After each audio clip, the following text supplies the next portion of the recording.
Turns out the Miami Dolphins were not done with in-season front office changes when they moved on from Chris Grier.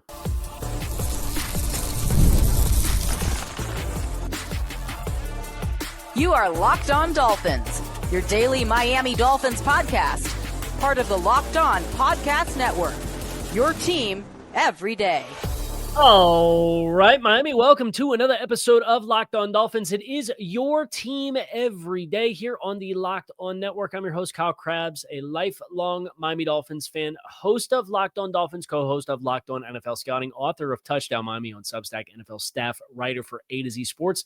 I want to give you all a special thank you for making the Locked On Podcast Network the number one sports podcast network. Appreciate all of you who are everydayers and tune in with us because it is your team every day. We don't just say it, we live it.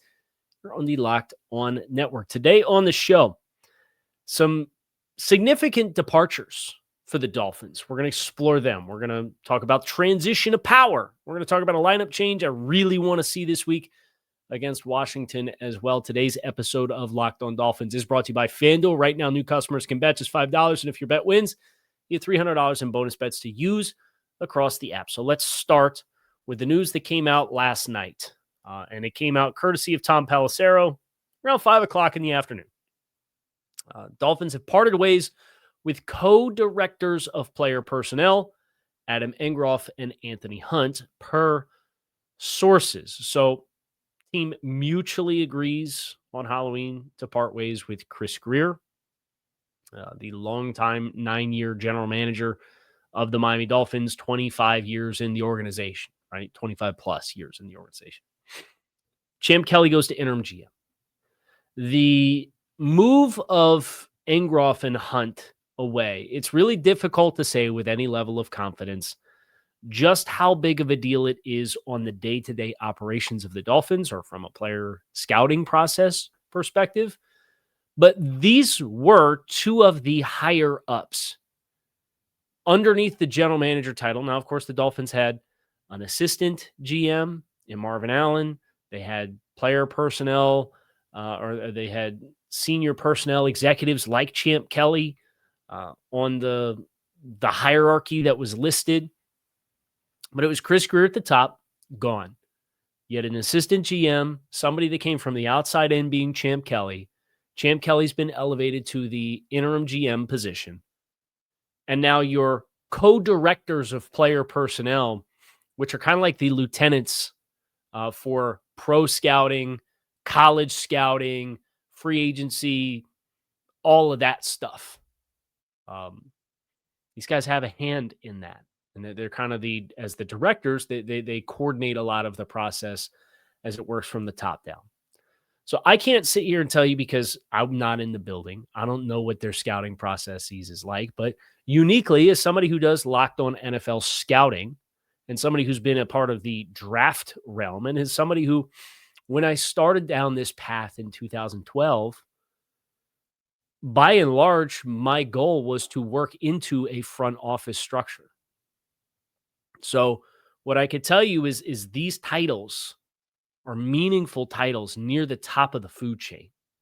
And this is a continuation of the transition from kind of the status quo from a player evaluation standpoint, big time changes. And throughout the course of this past offseason, there were changes to some of the analytics department and the people that were in the analytics department. Those people were transitioned out of season, and now you're in season. And a lot of the people that are responsible for coordinating your effort for identifying talent are no longer here. I mean, this is 3 significant names on the upper to very top of the food chain in Miami's personnel department, in Adam Engroff, Anthony Hunt, and obviously Chris Grier. So the question everybody has is like, what does this mean? Who makes this decision? Why now? And I think to understand that, you need to be Stephen Ross, Champ Kelly, Tom Garfinkel, right? I think those, maybe Mike McDaniel has some feedback in this at this point, but I'd be surprised because his hands are full, right? Like they did the whole trade deadline thing with Brandon Shore Champ Kelly and Mike McDaniel talking about potential offers. And the only decision they made was the decision that had an expiration date in Jalen Phillips because he's an expiring contract. Everybody else that was not an expiring contract, still here. And I know a lot of people are wondering, what does this mean? Is Champ Kelly kind of taking over? Is Champ Kelly kind of taking advantage of his position with being the interim GM to make changes and better align himself to keep the job long-term? I don't think that's necessarily what's at play here. I think the honest conversations, and look, Champ came in from the outside in this year. He came over this offseason after being with the Raiders, and he was the assistant GM. And you can go back and listen to some of the interviews that Champ did as the assistant GM in Las Vegas, both before and after he served as the team's interim general manager when they moved on from Dave Ziegler. And then he's the interim GM, and then they hire Tom Telesco. Right? He was the interim through that transition in power, and he stayed on the staff after they hired Tom Telesco. But the things he talked about, why he was brought to Las Vegas in the first place, was to overhaul the scouting department and the scouting processes for the Raiders, right? And then there's a whole bunch of wholesale changes in the criteria in which they're grading and searching for players. Changed 3 times in 3 years because it was Dave Ziegler and then it was Tom Telesco. And then they made another GM change. And that was kind of what spurred Champ to leave the Raiders in some capacity. So the question is, what do those experiences for Champ, and there's some clues in some of the interviews that he's done with the Raiders media as the assistant GM or as the interim GM, or before he served as the interim GM. There's some clues about how you go about this process, and I think that's what makes it valuable to have somebody in the interim chair who's been in the interim chair before, and to know that the criteria that the Raiders targeted Champ to come into their process and to join their front office was because they wanted him, with his insight, to overhaul their scouting department. We kind of have some clues here that Champ Kelly, the evaluation of what is happening since arriving here earlier this year, would seem to indicate Champ probably in the midst of that evaluation process and understanding what needs to be different. And that's not to say that he's the GM, but he is acting as he is the serving general manager of the team. And there's some context clues about how it played out in Las Vegas that I think are probably going to be applicable for Champ, that make these, if they're deemed to be necessary changes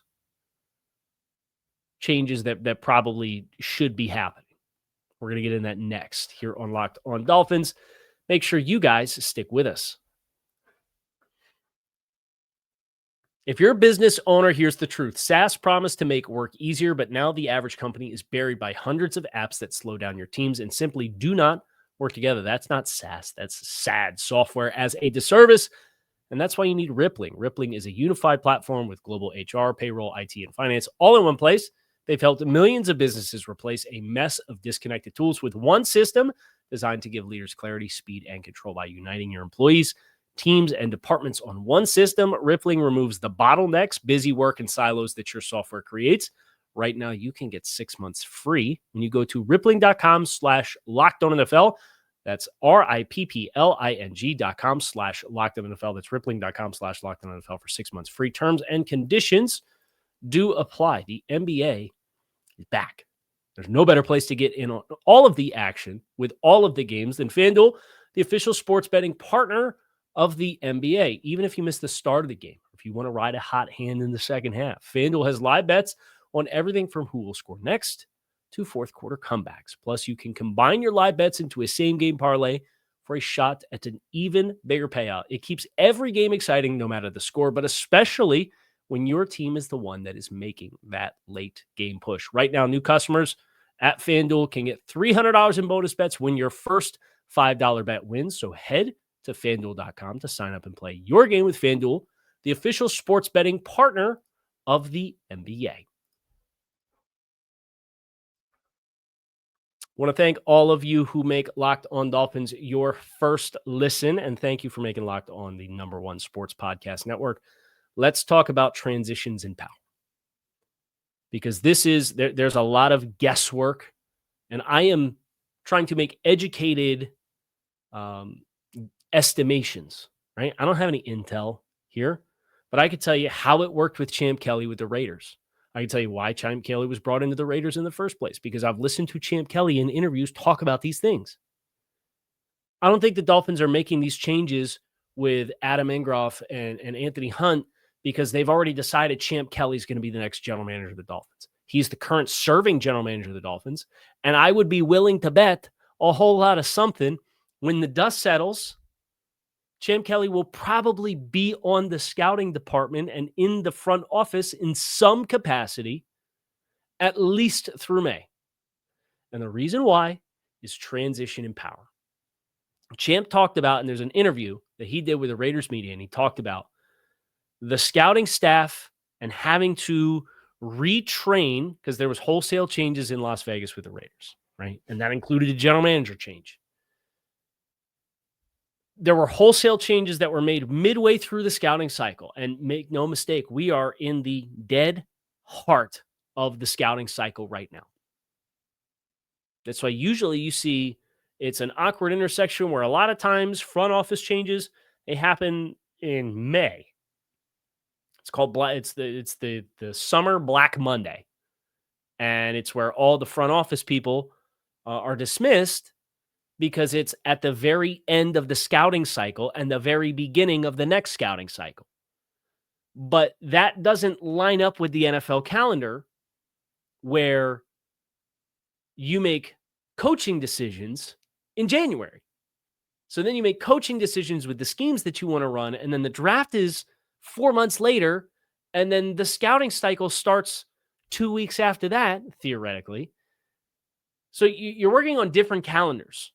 And different calendars creates challenges for when do you fire an executive. A lot of times, they'll wait till the end of the season. More often than that, it feels like now the trend is they'll let that GM finish that cycle out while really ceding the decision-making power to the coach more often than not in big personnel moves.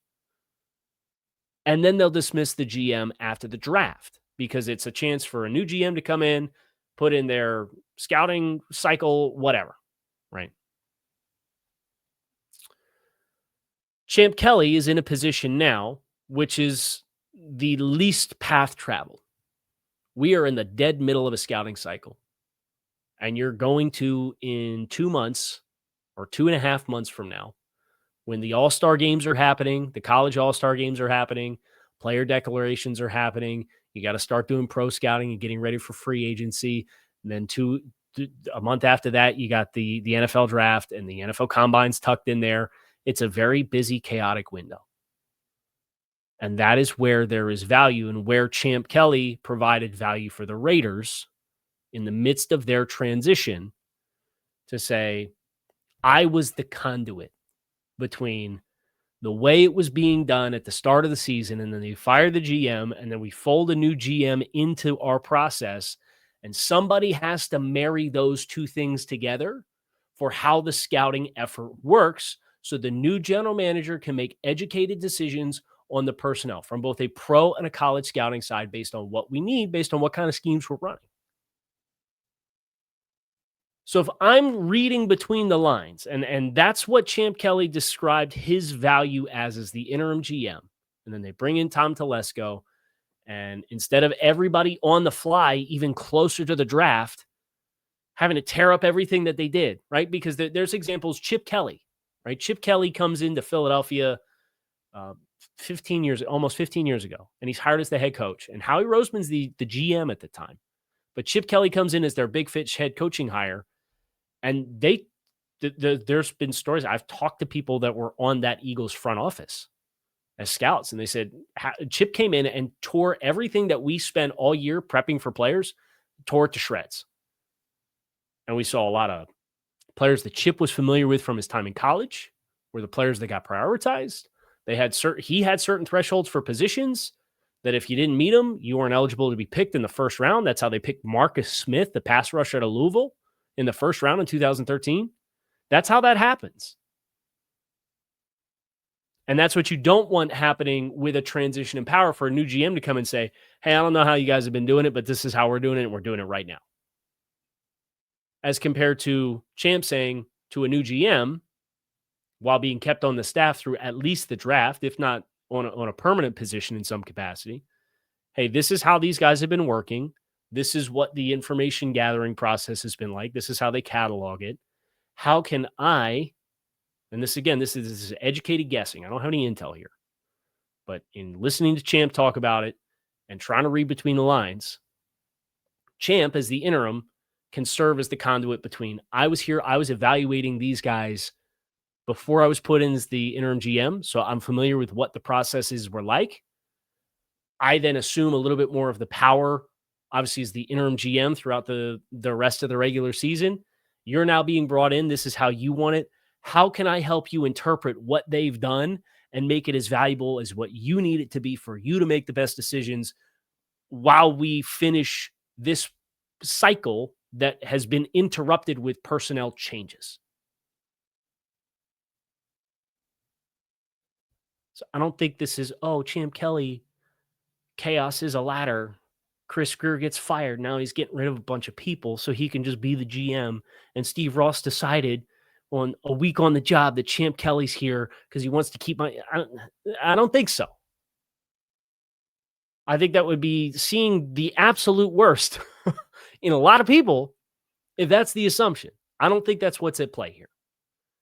But I do think Champ, and taking on some more of the coordination of the college and the pro scouting efforts from the people that have been here that he's worked alongside and been familiar with what they've been told and how they need to go about going about their jobs. Him being more hands-on with that now that the trade deadline is passed should help whenever they make their decision, whether it's Champ or whether it's somebody else. And I got a list. I got a hot board of 30 names. And there's about 12 of them that I'm like, these would be the people I would want to interview, but I would understand interest in any of these 30 names. And we'll get into all that, right? When you get past the trade deadline, and then they beat the Bills.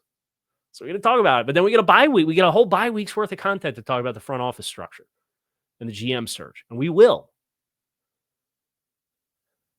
I think that's what's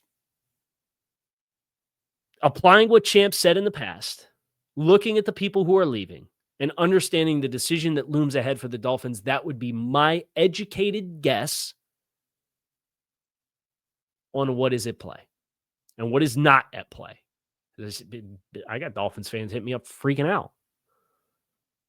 And they're really just going to roll with Champ, huh? I don't think that has anything to do with this. I think Champ will be on the front office structure and hierarchy after they hire a GM, but I don't think this means anything for him just being the next GM. Lineup change. Got one I want to see. We're going to get that next here. Locked On Dolphins. Make sure you guys stick with us. Today's show is brought to you by our friends over there at Peloton. Look, folks, it's time to break through the busiest time of the year with a brand new Peloton cross-training Tread Plus that's powered by Peloton IQ. It's Peloton's most elevated technology and equipment yet that gives you real-time guidance, and it gives you endless ways to move, whether you want to work out by yourself or if you want to work out with your favorite instructor, like my personal favorite, Alex Toussaint. He always gets me fired up to tackle the day. And the thing I like about Peloton, it helps me achieve more in less times. They have features that help you plan, stay motivated, track your progress, and Peloton IQ also provides personalized workout plans and recommendations. That's something that I use right now during the busiest time of the year covering the NFL. They plan my workouts for me based on my mood, my vibe, and also my favorite instructors. So make sure you check it out and use it, because it also helps you correct your form in real time, and it maximizes your reps. It counts your reps so that you can do it smarter, safer, and more efficient. Let yourself run, lift, flex, push, and go. Explore the new Peloton cross-training Tread Plus at onepeloton.com. So the Dolphins had a lineup change, thanks in part to some injuries. We got a chance to see JuJu Brents play almost 60 snaps at corner in Week 10 against the Bills. He came into Week 10 with 9 defensive snaps. And here's the deal with JuJu Brents, man. drafted in top 50, 25 years old, elite length, elite short area explosiveness, 4.5 guy, not a true blazer, but super physical. Was targeted 5 times against the Bills. Gave up 12 yards in coverage. Less than 20 yards in coverage. It was a passer rating under 50 allowed on 5 targets by Josh Allen. Made 5 tackles, including several that were open field tackles that required good form tackling. I don't know how you take him off the field. And Mike McDaniel said yesterday he's expecting Rasul Douglas will be back this week. Great. Then play with 2 physical corners. Right? And Jack Jones has had some high water moments. There's also been some low moments in coverage and penalties and grabbiness and consistency. JuJu Brents is under contract with the team next year as a 25-year-old former top 50 pick who missed all but 60 snaps last year because he tore his meniscus and had an MCL tear. And the Colts cut him going into year 3 because they made a head coach or a defensive coordinator and scheme change. This is the kind of cat you want to figure out. You might have a dude here. A very talented player. It's never been a talent issue. He played 500 snaps as a rookie and was up and down because he was a rookie from Kansas State. And then he plays 60 snaps the second year. Defensive coordinator change doesn't make the 53. The irony, of course, is they go out and they trade 2 first-round picks for Sauce Gardner.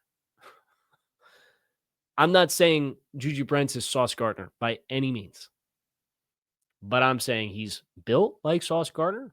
And I'm saying he played a hell of a football game against Buffalo Bills for a 25-year-old corner who's under contract with the team next year. Jack Jones will be 28 in December. Rasul Douglas is 30 already. And both of them signed 1-year deals. They're both free agents after this year. Brents, you got under contract. You got him off waivers with going into the 3rd year of his 4-year rookie contract as top 50 pick. He's got a salary under $2 million next year is what will be a 26-year-old corner. I want to find out if this cat can play. I think he can play. I know what he looked like at Kansas State. I know what the physical profile says. I know what the tape against Buffalo looked like. Play him. I don't know how you take JuJu Brents off the field, especially because there is a positive reinforcement with the film this week. So it's a short-term win for Miami, but it could also be a long-term win because who are your corners long-term? Kader Coe, who's coming off of an ACL and is an expiring contract. Rasul Douglas, an expiring contract. Jack Jones, an expiring contract. Lord knows I've seen enough of Ethan Bonner. Storm Duck, who was not particularly good last year in the opportunities. They very clearly like him. He's a smart guy, but he hasn't stayed healthy all year, and his season is over. You might get a better body of work out of Julius Brents with an actual draft pedigree instead of an undrafted free agent guy. You could add him to the conversation and competition to win a starting job. Now, I wouldn't give JuJu Brents a starting job, no questions asked, off the next 2 months of tape. But you might feel like, hey, we got a young guy in a contract year who's in the prime of his career physically, and we think can play. Add him to the competition pile. If JuJu Brents is in the Storm Duck position that they had Storm Duck in all year this past year, where they keep talking about and they want him to win a job, they so desperately wanted Storm Duck to win a starting job at corner for this football team. I didn't see it on film last year. A very quick turnaround as far as being on the field against the Colts.